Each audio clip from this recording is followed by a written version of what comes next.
21 जून को अंतर्राष्ट्रीय योग दिवस मनाने की तैयारियां जोर शोर पर चल रही है। किस तरह से योग दिवस को देखा जाता है, इस पर बातचीत करने के लिए हमारे साथ योगाचार्य, योग गुरु, अंतर्राष्ट्रीय योग गुरु कहें तो ये गलत नहीं होगा, क्योंकि पद्म श्री भारत भूषण जी हमारे साथ हैं। गुरु जी, आपका स्वागत है। किस तरह से देखते हैं योग दिवस पिछले कई सालों से मनाया जा रहा है, और इस बार कुछ क्या नया जो है? क्षणे क्षणे यन्नवताम उपैति तदैव रूपम रमणीयताया। आपने पूछा कि क्या नया, तो परिवर्तन जो है वो अपने आप में सबसे ज़्यादा बड़ी खूबसूरती होती है। कहते हैं कि प्रतिक्षण क्योंकि परिवर्तन होता है इसलिए प्रकृति हमें सुंदर लगती है। योग प्रकृति के बहुत करीब है और इसके रूप बदलते रहते हैं। कभी ये युद्ध में योग योग होता है, कभी कंदराओं में योग होता है, और कभी घर के झमेलों में योग होता है, कभी अंतर्राष्ट्रीय स्तर पर जब महामारी फैलती है उस समय भी योग होता है।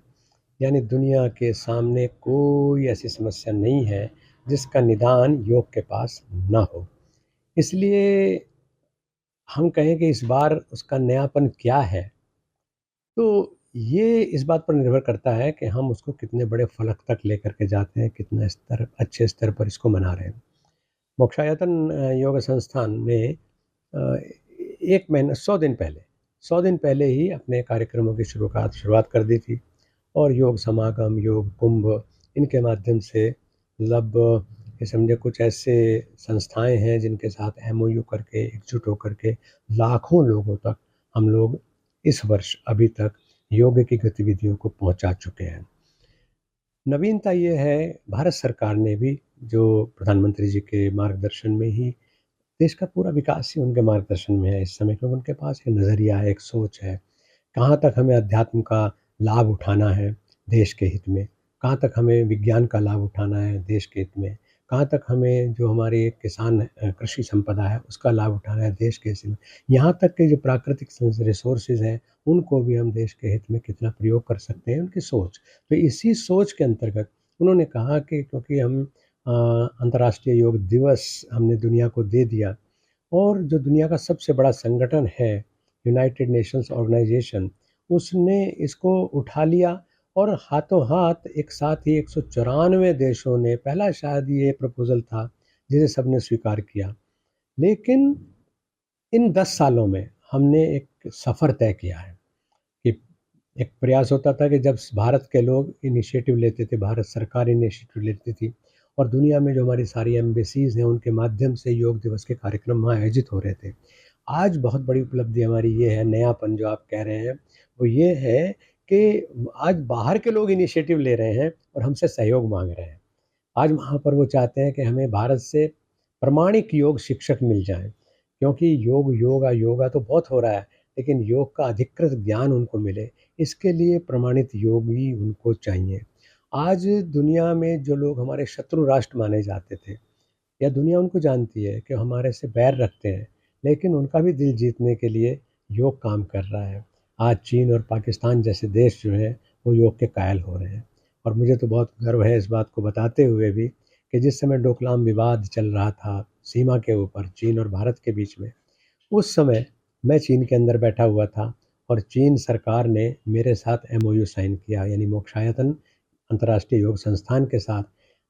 हाँ, वो हम वहाँ अपनी 1 इंच ज़मीन उसे देने को तैयार नहीं थे, लेकिन वहाँ चीन के सैया सिटी में बैठ कर के चीन सरकार मुझे दे रही थी कि हम ज़मीन भी आपको देंगे, हम आपको इंफ्रास्ट्रक्चर खड़ा करके देंगे, लेकिन हम भारत का योग चाहते हैं कि यहाँ पर सिखाया जाए। तो ये एक समाचार। ऐसे ही पाकिस्तान में देखें तो वहाँ का एक मुस्लिम जो भारत योगी है, वो अपने आप को भारत योगी कहता है कि मैं हिंदुस्तान का योग करता हूँ, और वो जो है सिंध प्रांत में जो कि डिस्टर्ब्ड प्रांत माना जाता है वहाँ पर वो योग का आयोजन कर रहे हैं, इस साल भी कर रहे हैं।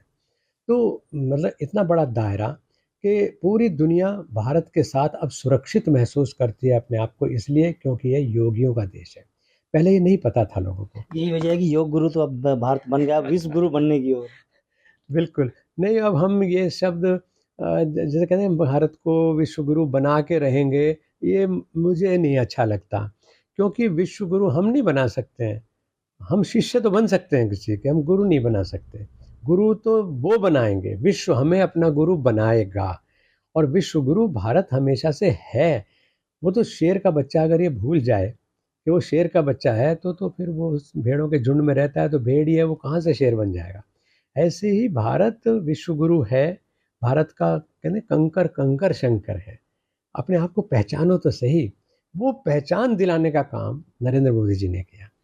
गुरुजी कहीं न कहीं देखा जाए तो जो प्राइवेट स्कूल्स हैं, उन स्कूलों में योगा को का ख़ासा अभाव देखा जा रहा है, तो उनके लिए क्या कहेंगे? क्योंकि अगर जब छात्र ही जीवन से अगर योग करना शुरू करेगा तो कहीं न कहीं एक योग और ज़्यादा बेहतर हो सकता है पूरी दुनिया में। हाँ, देखिए स्कूल कॉलेजेस में क्या हर जगह जब तक कहते हैं ना, जब जाने हो बिनु न होए प्रतीति, बिनु प्रतीत होए नहीं प्रीति। जब तक हम जानते नहीं तो मानते नहीं, और जब तक मानते नहीं तो प्रेम कैसे होगा। तो ऐसे ही जब योग का परिचय ही लोग भूल गए। कई बार शुरू में तो ये होता था कि योग जो है वो तो साधु संतों के, सन्यासियों के लिए है। फिर ये हुआ, क्योंकि मैं तो इन स्थितियों को पार किया है मैंने। जब सेना के लिए योग शुरू कराया, और उसमें भी आगे और चल कर के डीआरडीओ के लिए योग का अभ्यास शुरू कराया, तो एक आर्मी के जनरल जो हैं, उन्होंने मुझसे कहा कि हमारा तो काम जो है युद्ध का काम है, लड़ने-भिड़ने का काम है, वहाँ योग क्या करेगा? तो मैंने उनसे एक बात कही कि योग का जो सबसे पॉपुलर लेसन है, वो है जो भगवान कृष्ण ने युद्ध के मैदान में अर्जुन को दिया, निराश अर्जुन को दिया, हथियार छोड़ चुके अर्जुन को दिया। तो योग की अगर सेना में ज़रूरत नहीं तो कहाँ ज़रूरत है। तो इसी तरह से हमारे जो विद्यालय भारत के होते थे, गुरुकुल जिनको हम कहते हैं, वो सारे योग से ही जुड़े हुए होते थे। विद्यालय का मतलब ही गुरुकुल, और गुरु का मतलब ही योग गुरु और ज्ञान गुरु दोनों होता था। लेकिन अब हम क्योंकि हम गुलाम रहे लंबे समय तक, तो हमने जो लोग अंग्रेज़ियत में चले गए या पाश्चात्य संस्कृति की तरफ बढ़ते हुए दिखाई दिए, उनको हमने बड़ा मानना शुरू कर दिया। आज जब वहाँ के लोग हमें बड़ा मानते हैं, आज के लोग जब जब उधर के लोग, पाश्चात्य देशों के लोग स्वामी भारत भूषण को पूछ रहे हैं, या यहाँ के अन्य योगियों को पूछ रहे हैं, तो मोक्षायतन की संस्कृति को और भारत के योग को वो अपना रहे हैं, तो अब यहाँ के लोग भी समझते हैं कि अरे! ये तो हमारी विद्या तो बहुत बड़ी है, इसको हमें सही रूप में अपनाना चाहिए। जिस समय अंतर्राष्ट्रीय योग दिवस भी शुरू हुआ, तब तक बिल्कुल आपकी बात सही है कि स्कूल कॉलेजेस में तो छुट्टी रहती थी जून के महीने में। यहाँ पर जो जनपदों में आयोजन होते थे, तो सरकार को विशेष कोशिश करनी पड़ती थी। अब जब परिणाम आता है, तो उससे हम फिर नए फैसले लेते हैं। अब इस बार भारत सरकार ने 100 दिन पहले ही योग की गतिविधियाँ शुरू कर दी। स्कूल कॉलेजेस जो जून में बंद हो रहे हैं और रहते थे, उनको स्पेशली 1 सप्ताह के लिए हमारे उत्तर प्रदेश सरकार ने योगी आदित्यनाथ जी की पहल पर ये किया कि 21 जून का जो समय है, वो स्कूल बंद नहीं रहेंगे, बल्कि हम 15 जून से 21 जून तक योग सप्ताह मनाएँगे। तो अब स्कूलों को पता चल रहा है कि सरकार की मंशा ये है कि जो योग का लाभ है, वो बच्चों तक पहुँचना चाहिए। बच्चों को सिर्फ़ ये नहीं कि उनको हमने मिड डे मील दे दिया, उनको हमने खाने को दे दिया। ये तो उस समय की बात थी, जिस समय अनाज का अभाव होता था, लोगों को भुखमरी थी, साधन नहीं थे। अब भारत विकसित देश होने जा रहा है, तो उस समय में ये मिड डे मील के बजाय, यानी खाना देने के बजाय, उनको सँभालना देना चाहिए कि अ, कैसे हम बच्चे मजबूत बनें। स्वामी जी अब जो योग है अंतर्राष्ट्रीय स्तर पर पहुँच गया है और देश का बच्चा-बच्चा भी इसको जानने लगा है कहीं न कहीं, भले ही योग ना करे, लेकिन इसका श्रेय किसको देना चाहेंगे? योग गुरुओं को या सरकार को? देखिए, श्रेय तो 2 को जाता है। एक तो उसको जाता है जिसने चौकीदार बन कर के कहा कि जागते रहो। दूसरा श्रेय उनको जाता है जो जागते हैं।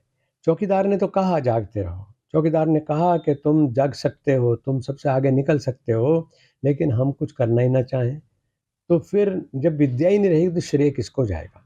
तो पहला श्रेय चौकीदार को। आप समझते हैं कि चौकीदार कौन है?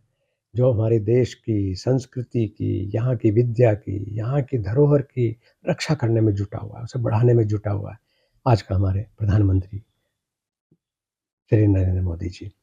तो उनको श्रेय जाएगा, क्योंकि जो हम लोग बहुत समय से काम कर रहे थे। 100 साल से ये अभियान चल रहा था कि दुनिया में योग को फैलाना है। मैं खुद आपके सामने बैठा हुआ हूँ, 1990 में पहला अंतर्राष्ट्रीय योग महोत्सव की शुरुआत करने का श्रेय मुझे सरकार देती है, दुनिया देती है। कि मैं उत्तर प्रदेश सरकार और भारत सरकार के सहयोग से अंतर्राष्ट्रीय योग महोत्सव शुरू हुआ, जो अब तक चलता है। लेकिन जब हमारी कोशिश 25 साल की हो गई और अलग प्रयास चल रहे थे, स्वामीराम अपनी कोशिश कर रहे थे, अयंगर अपनी कोशिश कर रहे थे, योगानंद जी ने अपनी कोशिश की, बहुत सारे लोगों ने जगह-जगह कार्य किए, लेकिन वो छिटके हुए प्रयास थे। मतलब प्रधानमंत्री मोदी जी को ही श्रेय इसलिए जाएगा कि उन्होंने सबका असली योग करा दिया, सबको जोड़ा, जोड़ना ही तो योग होता है। तो वो जोड़ा और जब जुड़ गए तो शक्ति कितनी ज़्यादा हो जाएगी, आप इसका अंदाज़ा लगा सकते हैं। बचपन में आपने कहानी पढ़ी कि एक पिता ने जो है लकड़ी का टुकड़ा दिया बच्चे को कि इसे एक छोटी-सी छड़ी के तोड़ दो, उसने लकड़ी को तोड़ दिया। लेकिन उसने फिर जो है 25 लकड़ियों का एक लट्ठा उसको दिया कि इसको तोड़ दो, वो नहीं तोड़ पाया। ऐसे ही जब हम योगी लोग इकट्ठे हो गए और योगमय राष्ट्र हो गया, तो फिर दुनिया में उसे कौन रोक सकता है? उसकी प्रगति को नहीं रोक सकते, उसके विकास को नहीं रोक सकते और उसकी जो शक्ति है, वो दिनों-दिन बढ़नी ही बढ़नी है। आज ऐसे ही थोड़ी कह रहे हैं कि हमारा देश जो है महाशक्ति बनने की तरफ है और दुनिया का सबसे विकसित देश बनने की ओर है। तो उसका आधार ये है कि हमने अपने देश की जो सारी सामर्थ्य है, चाहे वो योग से जुड़ी हुई है यानी अध्यात्म से, चाहे वो युवा शक्ति से जुड़ी हुई है, उद्यम से जुड़ी हुई है, कृषि से जुड़ी हुई है और सबसे बड़ी चीज़ हमारे अनुसंधान से जुड़ी हुई है। तो वो सारी की सारी शक्ति जुड़ करके भारत को कहाँ से कहाँ पहुँचा देगी, इसमें कोई श्रेय नहीं। तो भला उसको हम मोदी को श्रेय नहीं देंगे तो किसको श्रेय देंगे? योग दिवस पर जनता को क्या संदेश देंगे? क्योंकि दुनिया भर के लोग अब 21 जून को योग करने जा रहे हैं। मैंने एक संदेश पहले योग दिवस पर दिया था, जो हमने 2015 में मनाया था और सबको बहुत उस पर आश्चर्य भी हुआ था, लेकिन खुशी भी हुई थी कि ये कहाँ से आ गई ये बात निकल कर के। मैं आज उसको दोहरा रहा हूँ। तालकटोरा स्टेडियम से मैंने बोला था, मोदी जी का ये उपहार, योग करे सारा संसार। तो ऐसे इस योग दिवस पर भी मेरा यही उपहार, योगियों का ये उपहार कि योग करिए। मेलोडी खाओ खुद जान जाओ, एक विज्ञापन करते हैं ना लोग बाग। तो ऐसे ही योग करो, तब उसके फ़ायदे आपको खुद मिल जाएँगे। मैं बताता रहूँ कि ये लाभ है, ये लाभ है, आप भी जान गए ये लाभ है, आप भी 10 लोगों को बताएँ ये लाभ है, लाभ ले कोई है नहीं, तो उसका क्या फ़ायदा? तो इसलिए योग का मेरा ये संदेश यही है कि जो मोदी जी ने उपहार दिया है, कहिए हम सब योगियों ने मिलकर के एक उपहार अपनी मानवता के लिए दिया है कि आपके कल्याण के लिए योग मार्ग है, जो बिल्कुल सेकुलर है ना? बीमारी सेकुलर है, समस्याएँ सेकुलर हैं, चुनौतियाँ सेकुलर हैं, तो उनका निदान भी सेकुलर है जो योग है। हर कोई व्यक्ति योग करे और सारी इस पीड़ाओं का हरण करे। बहुत-बहुत धन्यवाद महाराज जी। ये थे हमारे साथ स्वामी भारत भूषण जी जो योगाचार्य हैं और इनका साफ तौर पर कहना है कि जी अब करें योग, रहे निरोग क्योंकि योग ही एकमात्र ऐसा उपाय है जो शरीर की हर अंग को स्वस्थ रखता है, दुरुस्त रखता है और दिमाग को स्वस्थ रखता है। वीडियो के बारे में आपकी क्या राय है हमें कमेंट में अगर आप ये खबर फेसबुक पर देख रहे हैं तो वीडियो को लाइक करके पेज को फॉलो करें। इसके अलावा अगर आप इस खबर से यूट्यूब के जरिए जुड़े हैं तो चैनल को सब्सक्राइब करके बेल आइकन दबाना बिल्कुल ना भूलें। नमस्कार।